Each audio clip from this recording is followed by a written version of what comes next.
Bonjour à tous, j'espère que vous allez bien et que vous avez passé une bonne semaine. Après la vidéo dédiée aux heures miroirs d'hier, je reviens avec un nouveau tirage sur la campagne présidentielle. Rapidement, avant de passer au tirage, je rappelle à ceux que ça intéresse que pour les tirages personnels, il suffit de vous inscrire sur la liste d'attente que j'ai mis à votre disposition dans la description de la vidéo. J'aimerais également prendre quelques secondes pour vous présenter une de mes créations que vous avez pu apercevoir aux côtés de mon tapis de tirage. Ce sont les deux cadres flottants à gauche et à droite. Pour mieux vous les montrer, je vous fais défiler rapidement quelques photos que j'ai prises pour ma boutique. Alors n'hésitez pas à me mettre dans les commentaires comment vous les trouvez et quelles sont vos couleurs et symboles préférés. Le cadre existe en noir ou en blanc. Le fond peut être blanc, noir, bleu ou violet. J'en réalise avec la fleur de vie, le symbole infini tibétain, Métatron, le Home et le Sri Yantra. Ce sont des symboles sacrés à fort pouvoir vibratoire. Il y aurait plein de choses à dire, mais ce n'est pas le sujet de cette vidéo. Je vous mets l'adresse du site dans la description si vous voulez en savoir plus. Je vais donc passer au tirage du jour. Nous sommes le samedi 26 février 2022. Je vais faire comme pour la semaine dernière, un tirage rapide sur chacun des candidats à l'élection présidentielle. Nous allons voir quelles sont les énergies du moment pour chaque candidat. Je vais utiliser, comme pour le tirage de la semaine dernière, l'oracle de Béline. Et je vais commencer avec Jean Lassalle.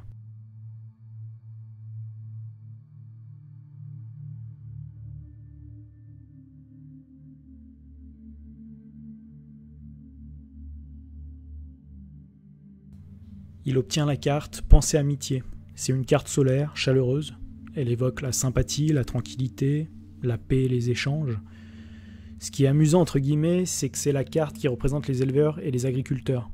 Pour un ancien technicien agricole, on sait qu'il a obtenu les 500 signatures, donc il est serein pour la suite de la campagne.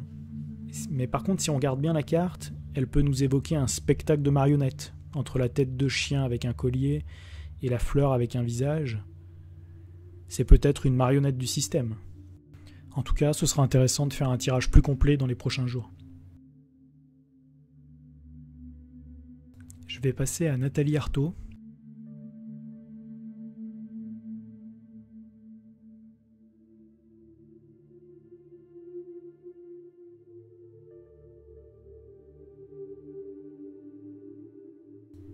Elle obtient la carte de la nativité et la carte de l'infortune. La carte de la nativité évoque ses 500 parrainages qu'elle a obtenus. Par contre, la suite de la campagne va être comme cette vieille femme illustrée sur la carte. Elle évoque la résignation, le renoncement, l'adversité, la malchance, les difficultés. Maintenant, voyons pour Philippe Poutou.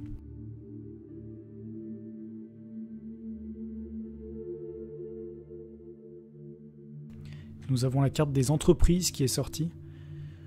C'est amusant à nouveau. Pour le candidat ouvrier, la carte est illustrée par des outils et un marteau. Elle évoque les travailleurs et le monde de l'entreprise.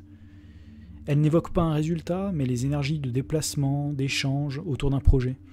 C'est une carte mercurienne, donc les choses s'accélèrent au niveau des opportunités et des événements.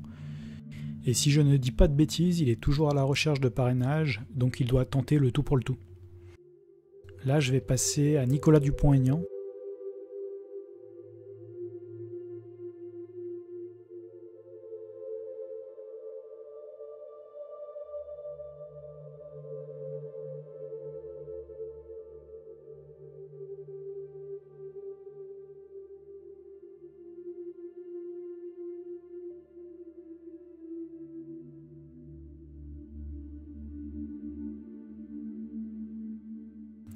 Il a la carte du départ. Elle évoque un nouveau départ et donc la fin d'un cycle, comme l'évoque également le chiffre 12 sur la carte. Elle peut évoquer la ligne de départ, comme l'action de partir et d'abandonner. Il y a 10 oiseaux et il était proche d'avoir ses parrainages, donc sans autre carte, je dirais qu'il va faire partie des candidats qui vont poursuivre la campagne. C'est au tour de Marine Le Pen. Elle a la carte de l'argent. C'est une carte mercurienne. Elle évoque l'énergie mouvante, la rapidité, la transformation, les déplacements, les échanges.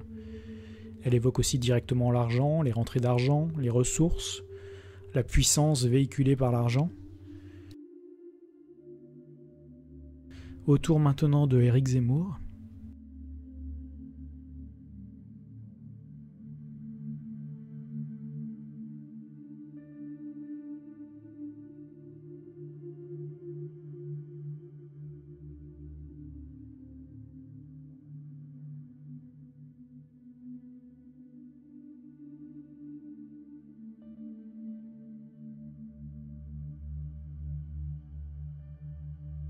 Deux cartes ont sauté, la carte de l'homme et la carte de la sagesse. Elle évoque un homme de pouvoir, sage, confiant, intelligent, qui suit sa destinée. Deux cartes positives qui disent surtout que quelles que soient les difficultés, elles seront plutôt bien gérées. Voyons maintenant pour François Asselineau.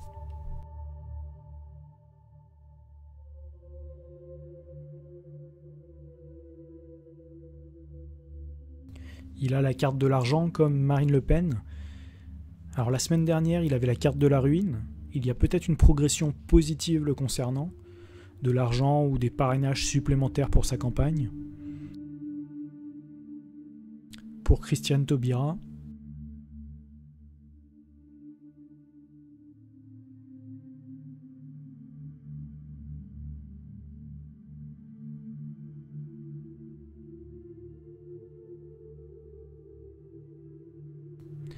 la carte de l'argent également, décidément.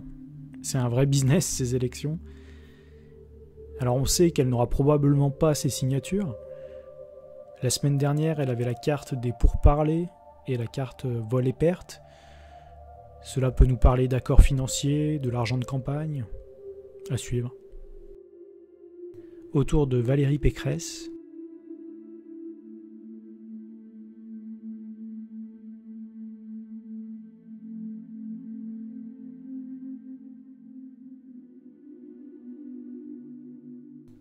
Elle obtient la carte de la table. Cette carte évoque les repas d'affaires, les échanges. C'est une énergie plaisante. Elle n'annonce rien de désagréable pour la candidate, mais rien de très dynamique, pas de grands changements. Elle fait sa campagne dans une certaine tranquillité, mais elle ne remportera pas l'élection pour autant. À voir dans le prochain tirage complet si les cartes vont l'annoncer vainqueur. Le suivant va être Emmanuel Macron. Deux cartes ont sauté, on a des choses à nous dire le concernant. Alors le cloître et la réussite, ça donne envie de faire un tirage plus complet. La semaine dernière, il avait déjà obtenu la carte du bonheur. C'est une énergie qui nous dit qu'après une période en retrait, il est rentré dans une période qui va lui être plus favorable pour atteindre ses objectifs. Rien n'est perdu pour lui, bien au contraire. C'est ce qu'il y a de plus probable de toute façon qu'il exploite le contexte actuel au maximum à son avantage pour retourner la situation en sa faveur. Ou alors le cloître nous indique qu'il est dans son bunker et que c'est une bonne chose pour lui. Je vais passer à Anne Hidalgo.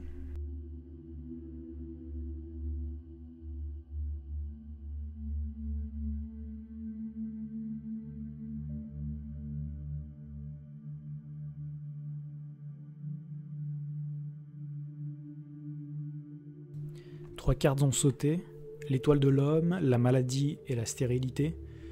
Entre la maladie et la stérilité, les cartes parlent d'elles-mêmes. Elle a beau avoir ses 500 signatures, ce n'est pas une campagne sur la voie du succès.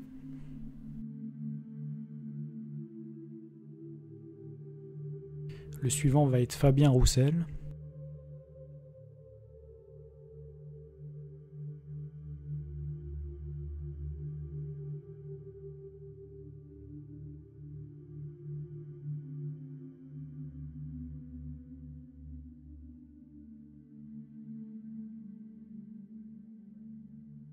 Il obtient la carte de l'accident, c'est une carte martienne, une énergie destructrice. Depuis quelques jours, il y a une affaire d'emploi fictif le concernant. Elle évoque clairement un coup dur pour lui. L'avant-dernier va être Yannick Jadot.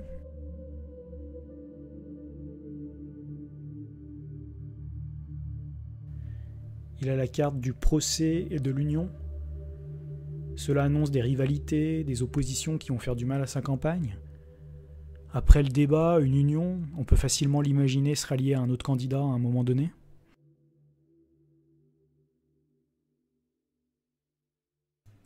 Pour terminer, Jean-Luc Mélenchon.